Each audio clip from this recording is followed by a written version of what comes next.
Hello, is anybody out there? Testing, testing, testing. Let's see what we got here.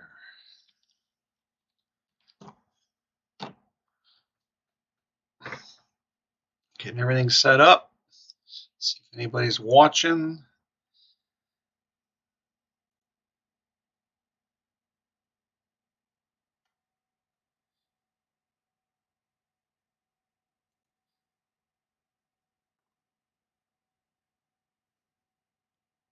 Testing 1 2 1 2.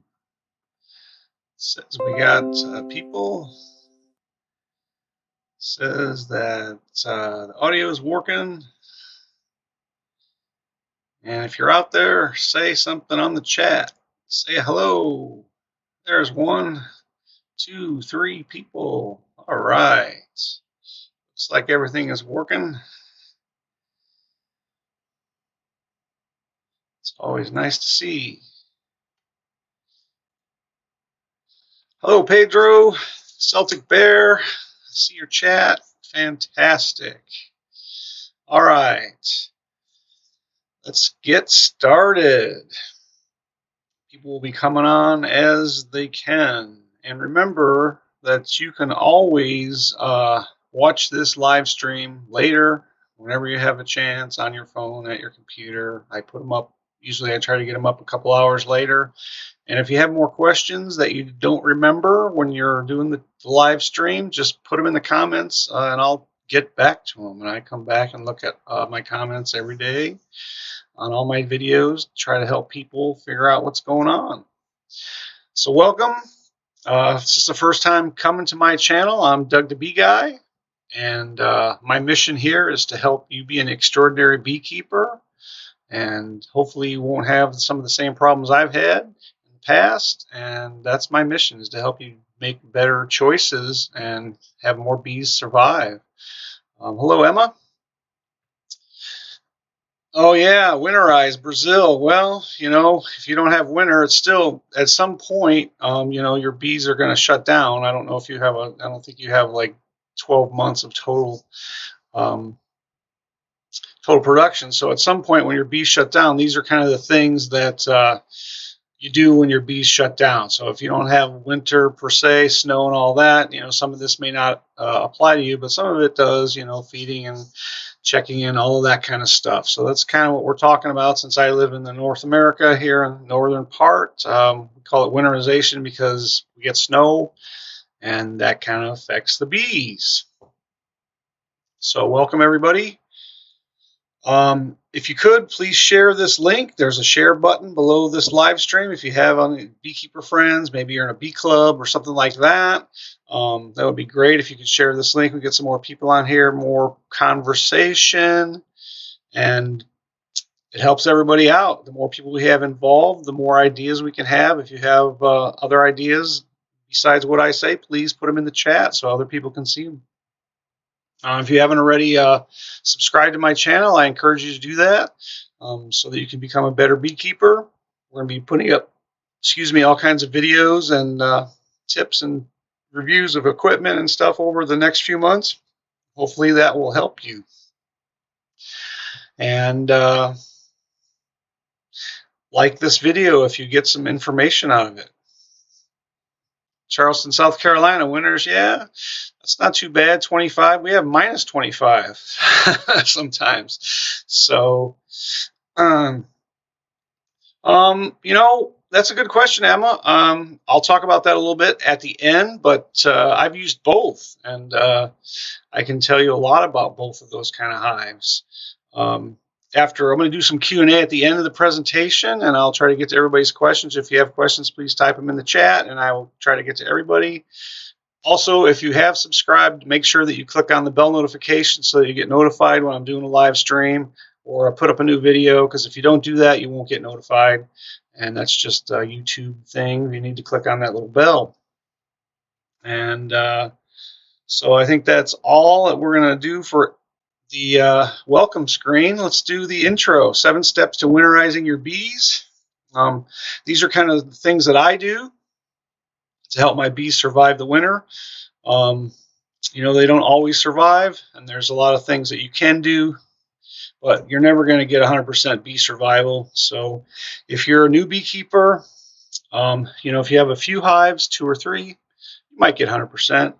But when you start to get, 10, 15, 20, 30, 40, 70, it's very difficult to get 100% survival. So just know that going in, as you get to be a bigger beekeeper, you start expanding, you are going to lose hives, and it is sad. And the first couple times that it happens, you're going to be like, oh man, that's not fun. You go in there and you look in the spring and they're dead. But just know that it's kind of part of the process, and every year you'll get better. Every year you'll learn something else. You'll try something different. And as you see in the chat, people are from all over the world, so you have to, take what I'm saying, but you have to apply it to where you live in the world and what your weather is like, and that's the learning curve. So I encourage you to find, a beekeeper somewhere in your area that you can ask about the weather, about the pollen, about the nectar flows, and all that kind of stuff that is local to where you live, because that is important. That's a very important part of beekeeping. A lot of this stuff that I'm going to help you with is kind of the survival and things, but you do have to know all that other stuff. And so it's a steep learning curve. And I've been doing this 10 years. And I feel like I'm just now starting to figure out what's going on. And, if you talk to some beekeepers that have been doing it 20, 30, or 40 years, they'll tell you that about 10 or 15 years after they started figuring out like what to do. So it does take a long time. You might have beginner's luck like I did first couple of years. A lot of hives survived, but then after that, I started having more and more problems. And so I had to do some of the things that I wasn't doing. Vermont, yes, good, great. Michael Palmer, fantastic beekeeper up in Vermont. Some great ideas about keeping bees. I follow a lot of Michael's stuff. So Vermont is a great place to have bees. There's still lots of great rural areas, and they have good nectar flows up there. All right, so let's get into the training. I don't want to waste your time. 7 steps to winterizing your beehives. The first one I want to talk about is your final inspection. Final inspection is critical because going into winter or downtime when your bees aren't producing, like if you're in a warm climate, there's going to be a time when they're not producing. You need to know what's going on in the hive, and that's critical. So you should check your cluster size. You can open up your hive, look in there, see what the size of it is. Jot down some notes. Is it the size of a baseball, softball, football, basketball, full box? That is a good indication of the health of a hive. And you need to know that just so that you know how healthy your hive is, because if you count your hives, let's say you have 12 hives and you go through them and half of them have a big cluster and half of them have a small, you can make a note that maybe those smaller ones aren't going to survive no matter what you do.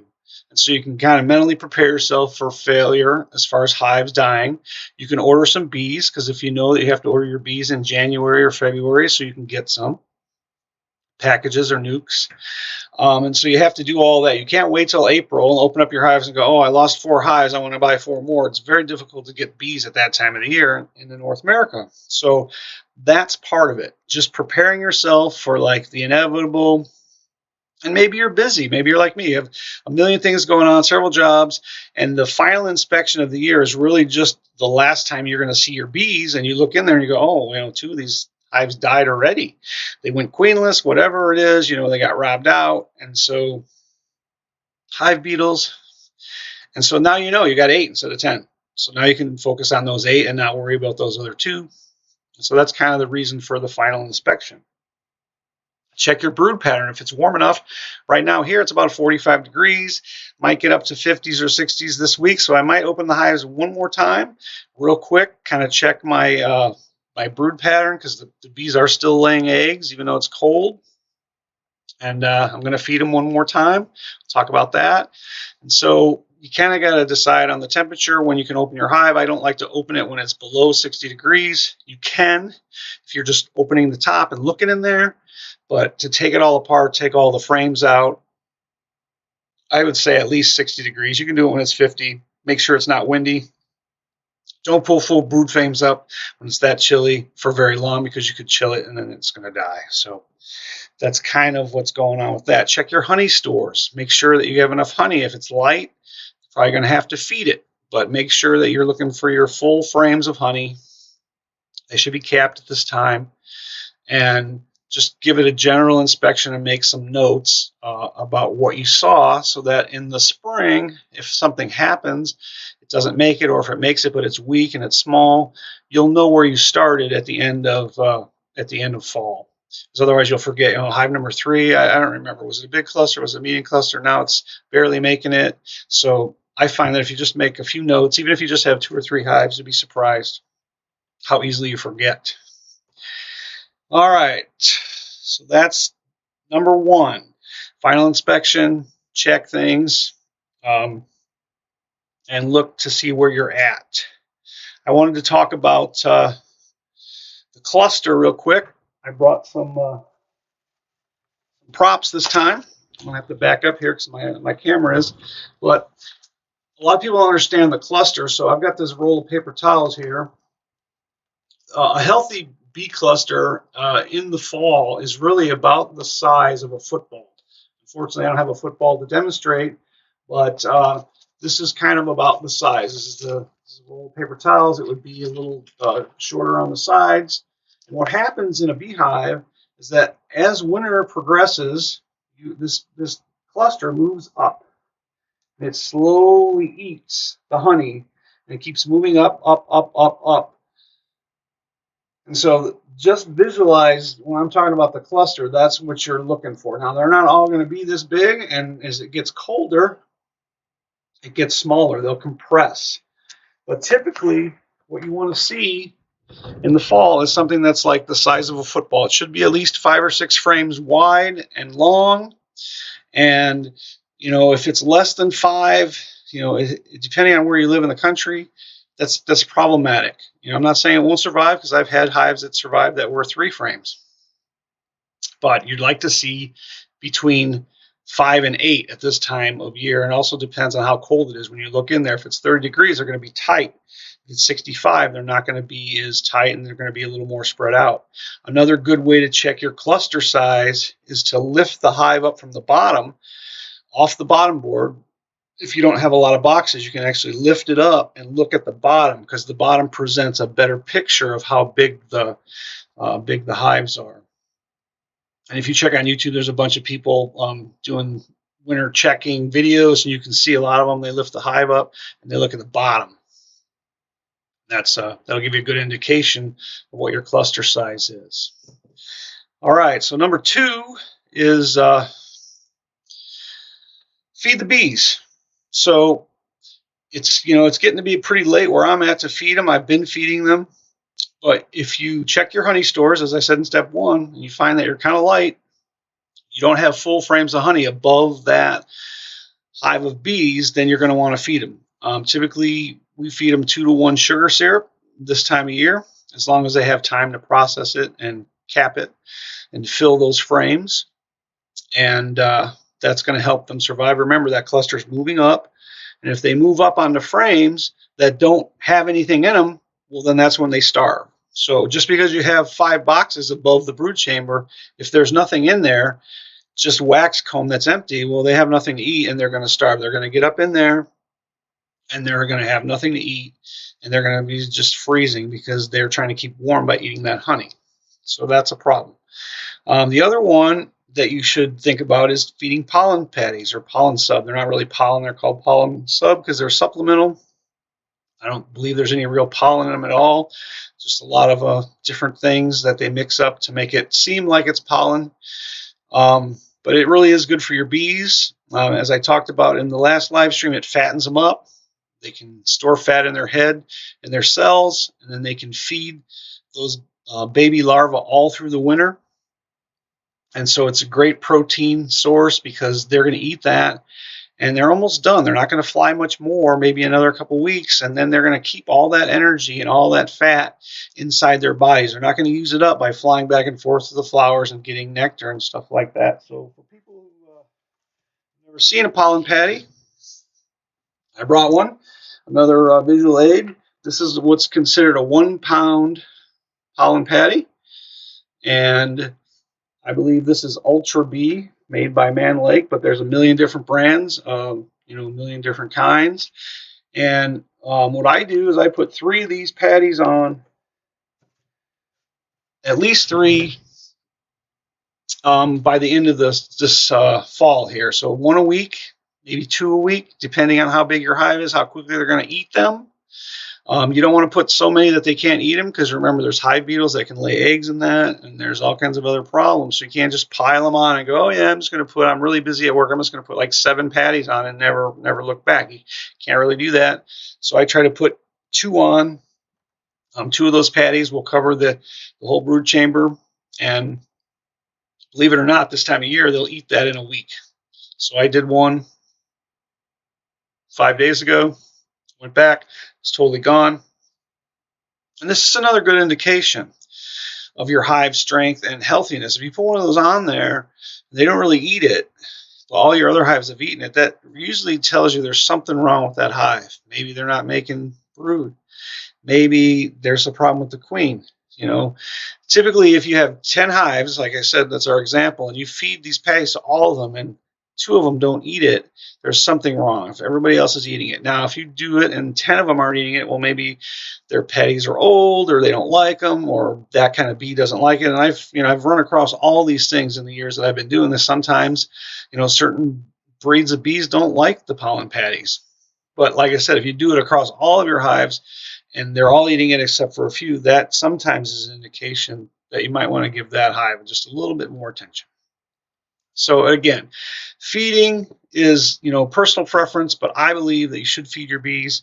Some people don't want to. They say they're wild animals and they should figure it out. But, like I said in the other video, you feed your dogs, your cats, your cows, your goats, and bees are livestock, and you spend a lot of money on them to get them, unless you're lucky enough to capture them from nature. So you should probably take care of them and feed them.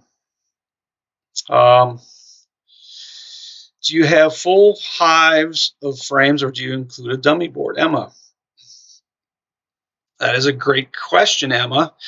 Typically, the way I do it is I have full frames of comb and brood and honey, but you can do that. I'm going to talk about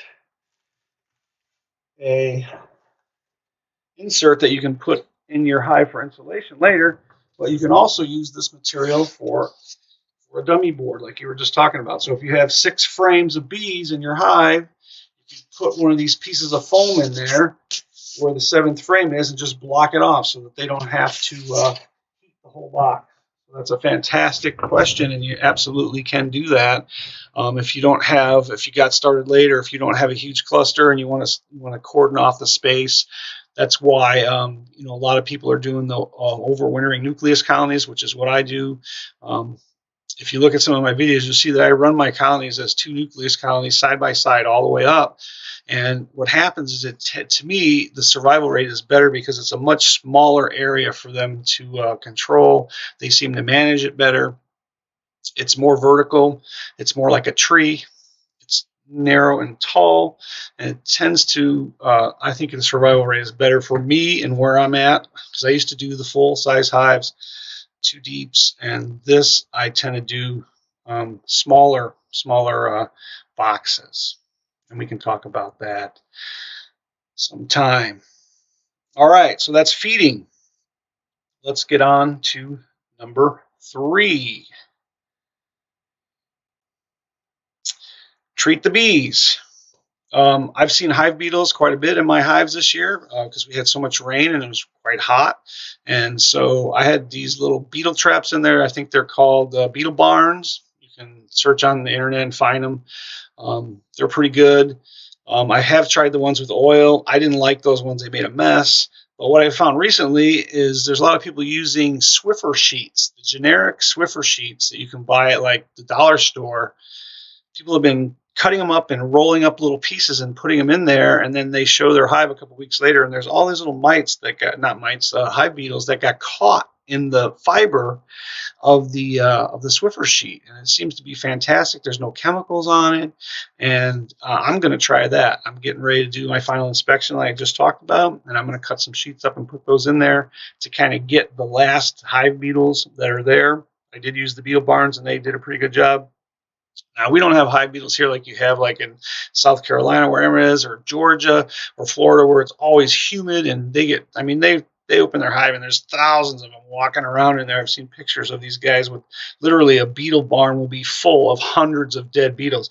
I had 12 and I was like worried there was too many. So we don't have them that much. And the thing about up here is you have them until it gets cold, and then the bees trap them. They trap them upside on the very top of the hive, and then they stay there because here it's so cold that then usually they die if the bees come down, because it gets so cold they literally die. And you'll pull that top off in the spring and see a few of them up there. And they also, when they penetrate the ground, and that's how they reproduce, they penetrate the ground, the larvae. Here we have such a hard freeze that they die.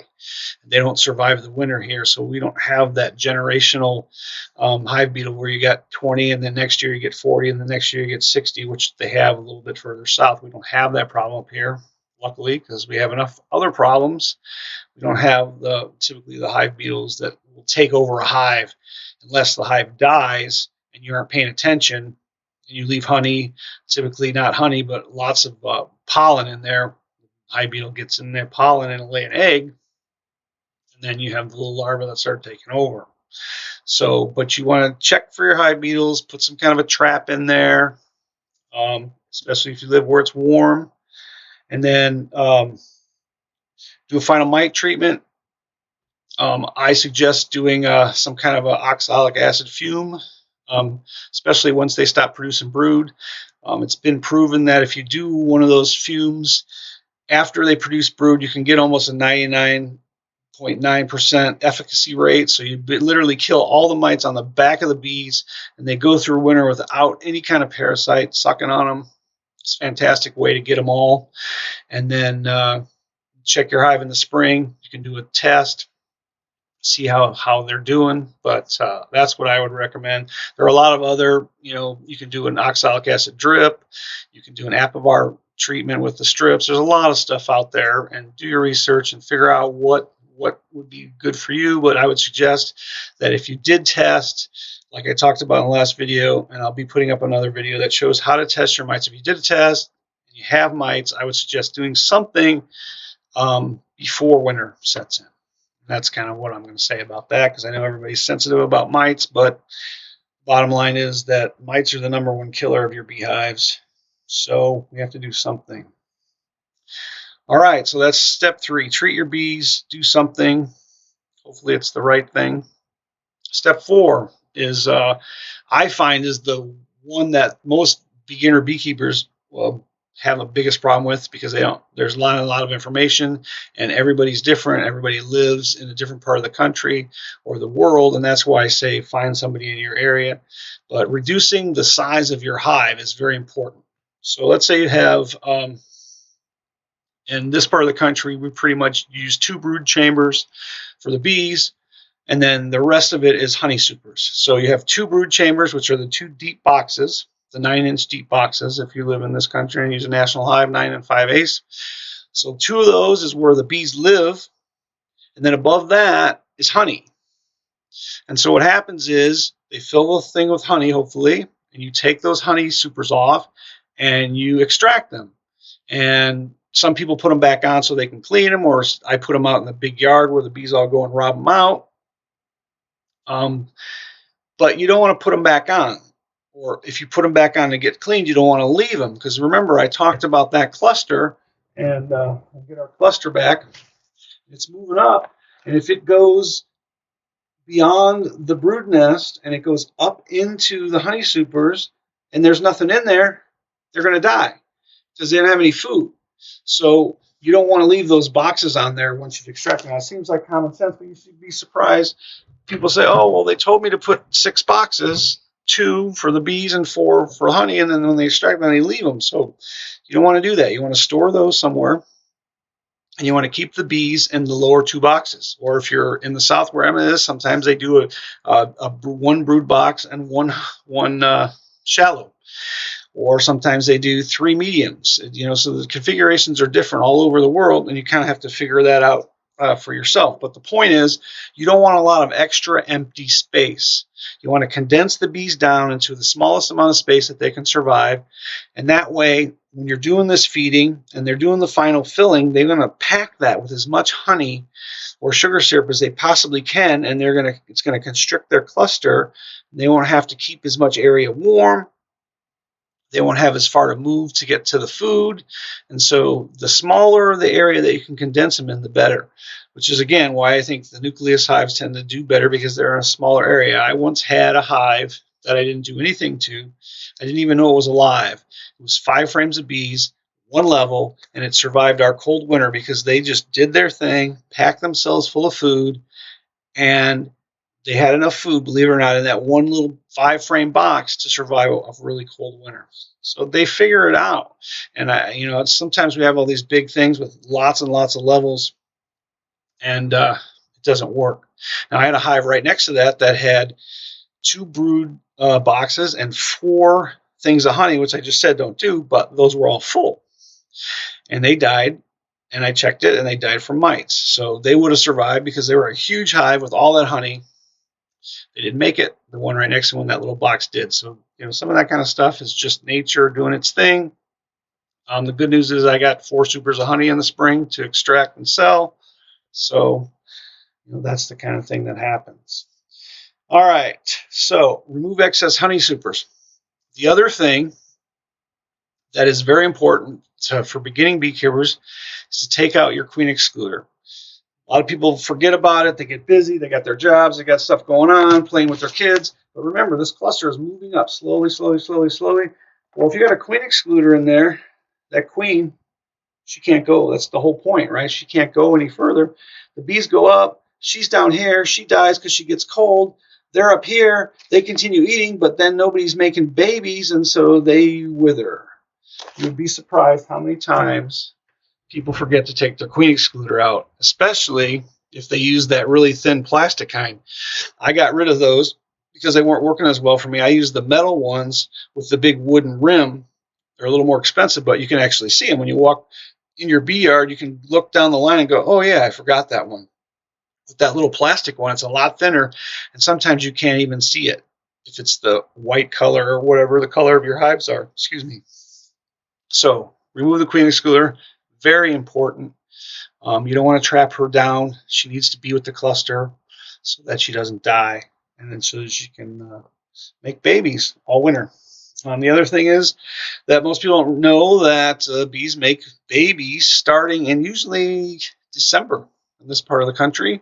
So once Christmas happens, December 25th, I think, is the winter solstice. It's the shortest day. So then the days start getting longer after that, and that's what the bees sense. They start sensing the days getting longer, and they start making babies. So they might make 100 eggs, then 120 eggs, and then 150 eggs, and then 200 and 300 and 700, and that's what happens. So by March or April in this part of the country, when the dandelions are ready, they have already got 30,000 bees because they started in the heart of winter laying a little bit of eggs. But that's why the queen needs to move up. They keep that section of the hive about 95 degrees, which is amazing. So, and it's very small. It's like the size of a baseball that they keep that hot, and the rest of the bees are a little colder, a little colder, a little colder. The way it was explained to me is that if the bees are a football, the ones on the outside are like 40 degrees. That's what they can get, like 45 degrees. That's as cold as they can get. And then they go to the inside where it's warm, and the ones on the inside that are warm go to the outside. So there's this constant rotation of cold bees to the inner center and warm bees to the outer center while this whole thing is moving up in the hive. So that's what's going on in there. And that's why you have to have the food, and you have to get rid of all your empty space, because all of that impacts the way they move around in there. All right. We got a couple of questions. Is this when you would add a hive introducer? Absolutely. Good question. Did I forget to switch that? Reduce the size of the hive? I did that last time. Somebody needs to tell me you didn't switch it. All right. Step 6. Insulate your beehive. I didn't skip one, did I?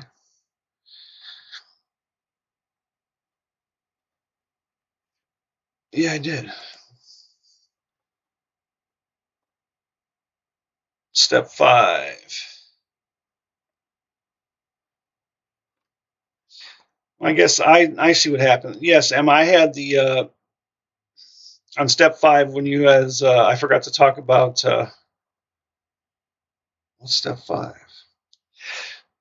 Yes, I would do that when you move the cleaning scooter. You can put your introducer on. You might actually want to do it before now because right now there's nothing going on. We have no other pollen, very little, no nectar, so they're going to start robbing. So you probably want to do that before you do this in final inspection. It depends on where you're at. If you still have stuff that the bees are foraging on, then you're fine. But once they start like not having food, you want to put that introducer on. That helps with robbing, and it also helps to keep the mice out. So let's go back to this. So step 6, sorry. You want to insulate your beehive. Now this step is optional. Some people do it, some people don't. I do kind of a 50% insulation. I don't wrap my hives with all kinds of insulation.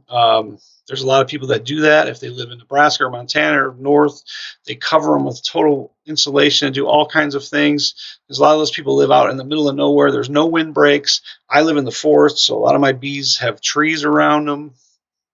So there's a lot of different things that go into figuring out whether you should wrap your bees or not. What I do is I have a piece of this foam that I showed earlier. This is a 1.5 inch piece of foam. I put this on the top of the beehive, and then I put the telescoping cover right over this. And so this has an R value of about 15. So it keeps the heat in pretty well, because the heat is rising in your beehive. But besides keeping the heat in, what it's really doing is it's insulating the top of the hive from the heat, so that when the moisture, hot air comes up, it doesn't hit that inner cover that's really cold, and then it creates condensation, and then it's going to drip down in your bees and get them wet. Remember, in the last video, I talked quite a bit about bees don't really die from cold; they die from being wet.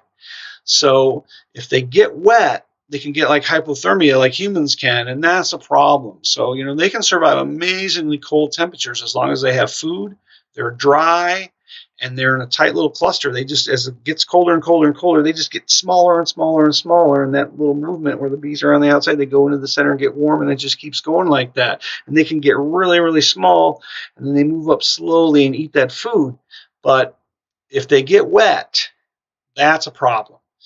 So that's why you want to use this insulation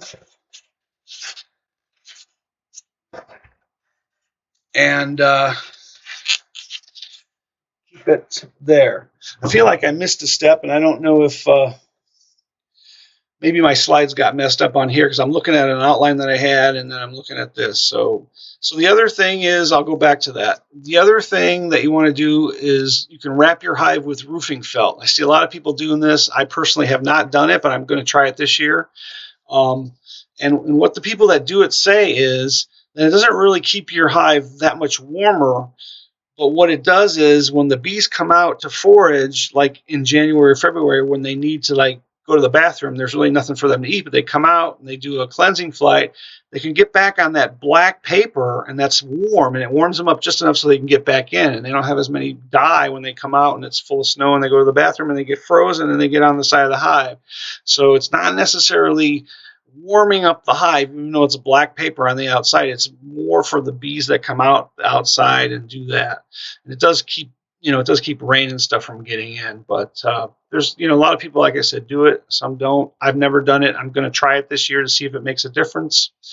It's a cheap thing. You can buy a roll of roofing felt for $15 or $20. Wrap a bazillion hives with one roll, and it does last for quite a few years. You just staple it on and take it off, and you can use it year after year after year. So, like I said, I think I missed something. Number 5. I don't know why. Let me go back to slide 5 and see. Reduce the size of the hive. Oh, I see. Yeah, it's number 5 was the wrong thing on my screen here. So what I wanted to say was on number 5, you want to create an upper entrance and remove the excess moisture.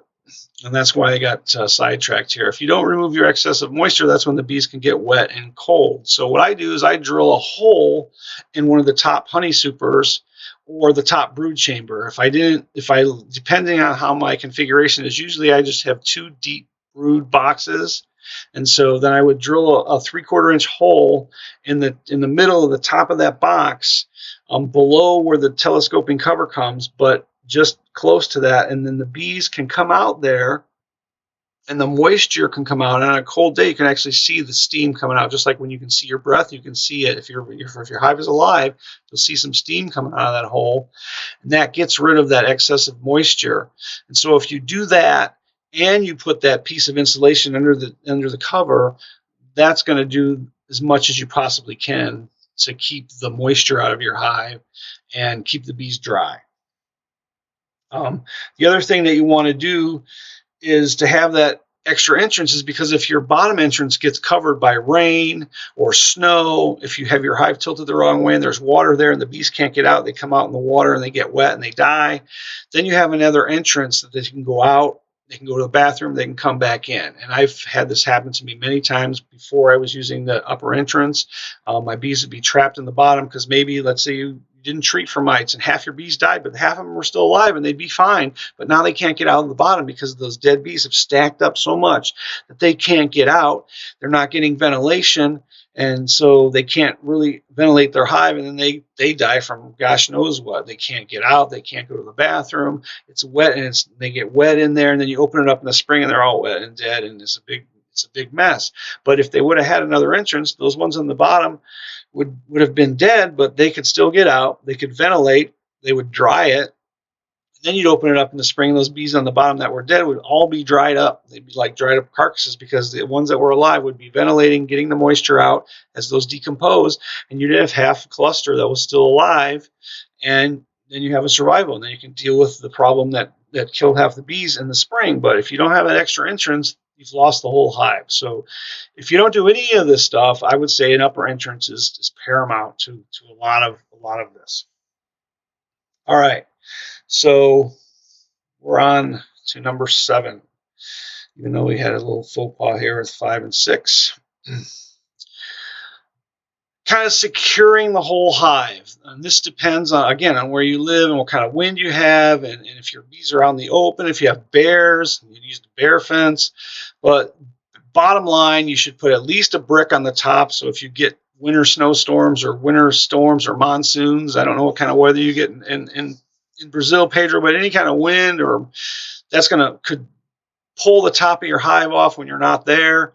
You should put something on the top of it to keep that top so they don't get wet if the rain gets in there. I had a hive one time that I forgot to put the brick on. The top blew off and it was raining and they were getting wet, and luckily I got to it the very next day and closed it up, and they did survive. But that's one of the worst things that can happen, is the rain gets in there and gets them all wet. This is where you could do the entrance reducer, like Emma said, or you could also do a mouse guard. You can do, I don't usually use the fancy mouse guards. I just use some of that 1/8 inch hardware cloth, staple that over. Like I said, I live in the woods and we have a lot of grass. There's a lot of field mice here, and so they do get in. The other thing is, if you have a really strong hive, the bees kind of keep the mice out. They do get in the bottom towards the winter as the cluster moves up into the hive. They don't do too much damage. If you have plastic foundation, they'll eat a little bit of the wax.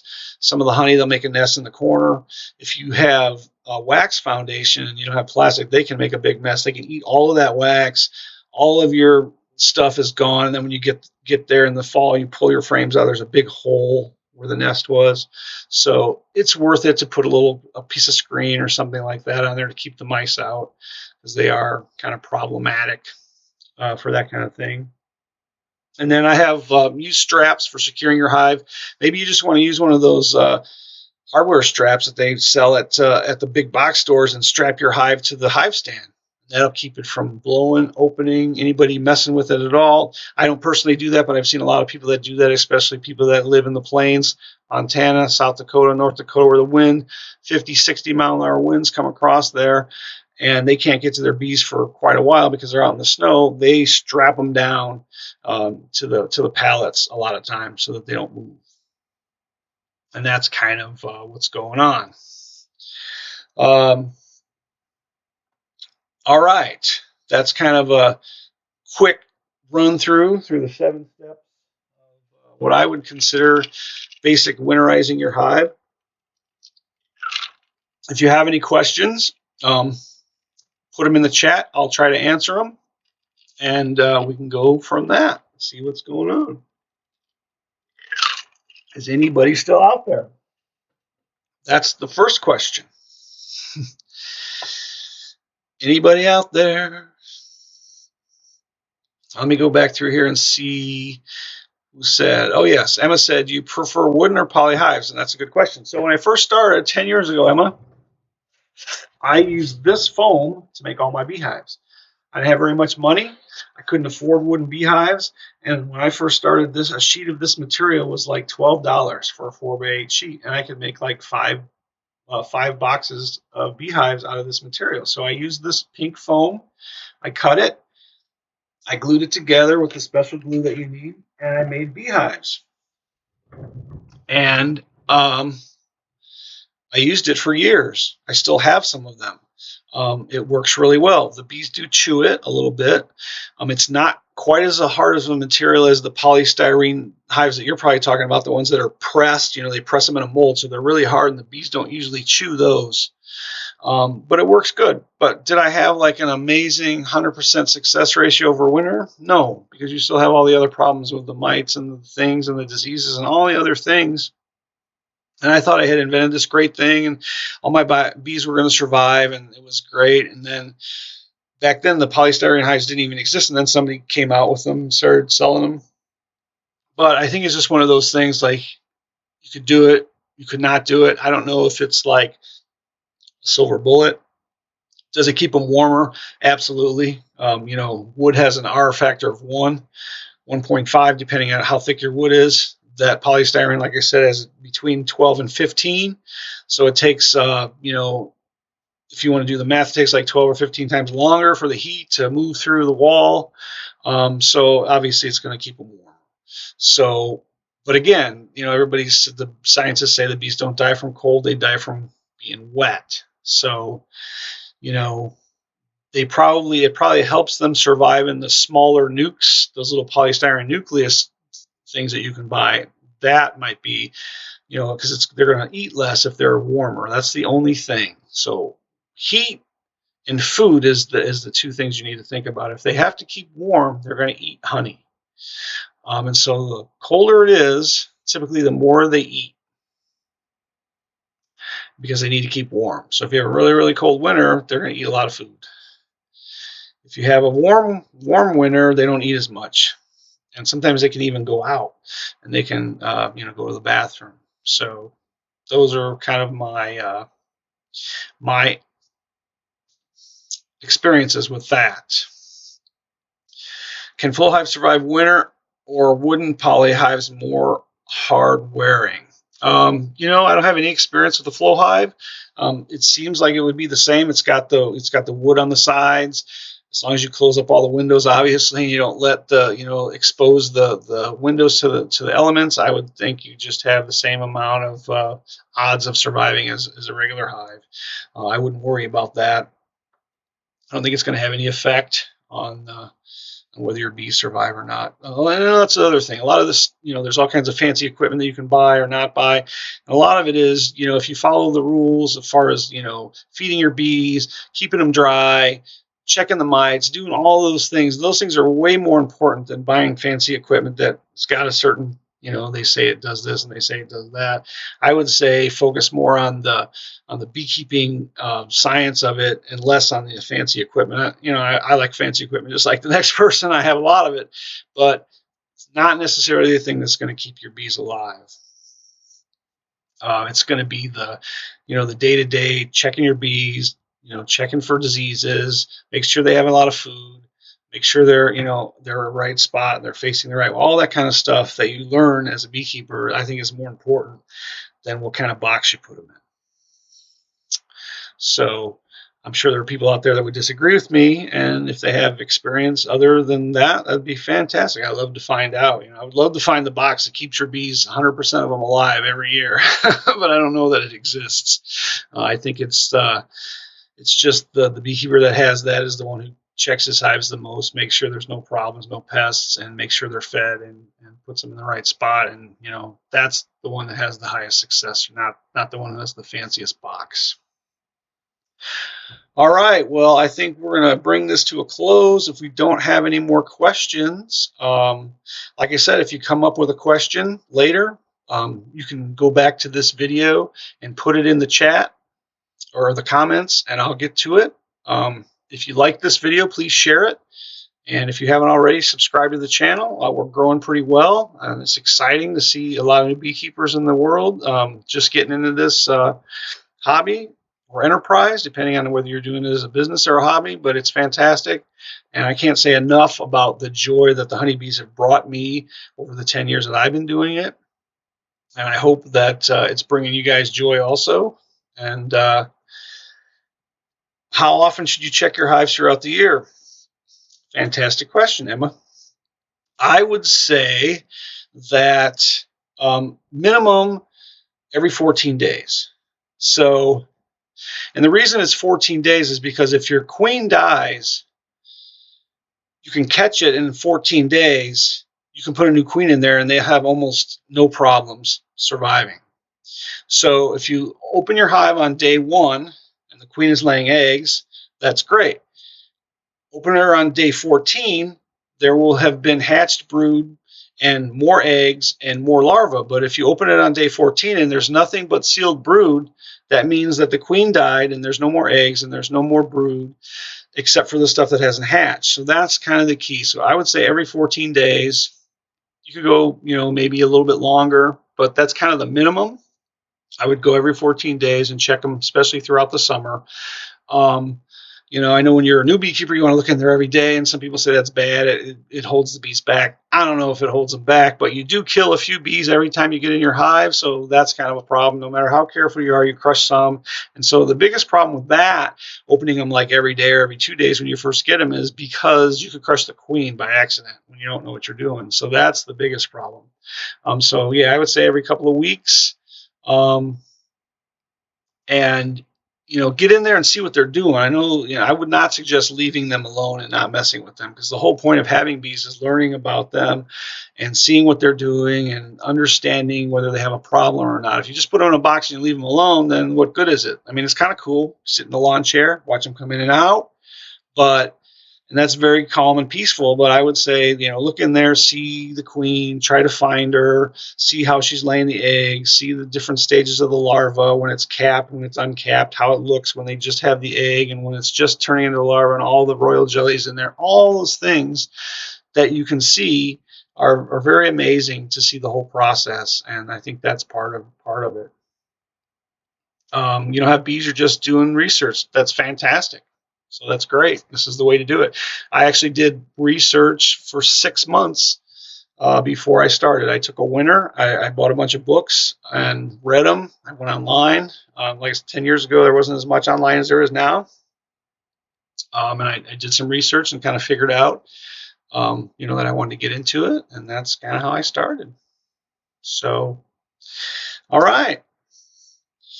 Do you advise feeding with sugar patties? I would say feed with whatever you got, because if your bees are hungry and they're eating it, I think it's a great way. I used to do the sugar boards that everybody's talking about now. I don't do them as much now. because I've changed the way I do my bees, and I keep them in 2 brood chambers now. And I used to do it at like 1 brood chamber and a candy board, or 1 brood chamber and a medium honey super and then a candy board. So the way I look at the candy is that it's like an insurance policy. So if your bees, like I was talking about the cluster, if your bees are going up and they're eating and they come to the top of the honey, they're done, they can do that for a little while, but eventually they start starving. So if they do that in February, where I'm living, that's not good because they have another month or 2 to come out. Now, if you're living where Emma's living, it's great. February, it's already warm. They might come out. They could feed. So it depends on the time of the year. But the sugar board, now you're going to put your sugar board on top of there. That might give you another month or another 3 weeks, or how, depending on how thick this board is. So I think it's a fantastic idea. There's nothing wrong with sugar. I know there's many people that say it's not good for the bees, but they eat sugar. That's what they eat, right? Carbohydrate, nectar, it's all sugar. So yes, it's processed sugar and they eat natural sugar, but still they eat it and it's good. It gives them energy. They can keep the hive warm and dry, and that's kind of what they need. So I have done sugar patties. I think they work good. Like I said, I think it's an insurance policy. I don't know if it's the only food. Like if you have a hive that doesn't have any stores at all, and you just feed them sugar, I don't know if they'll survive. But if they have, moderate amount of honey stores, but you just can't get any more. Like right now, it's getting pretty cold where I live, and they're going to take the syrup for another week or 2, and you still think that they're light, then putting those sugar cubes on there is it's not going to hurt anything. Like I said, it's an insurance policy.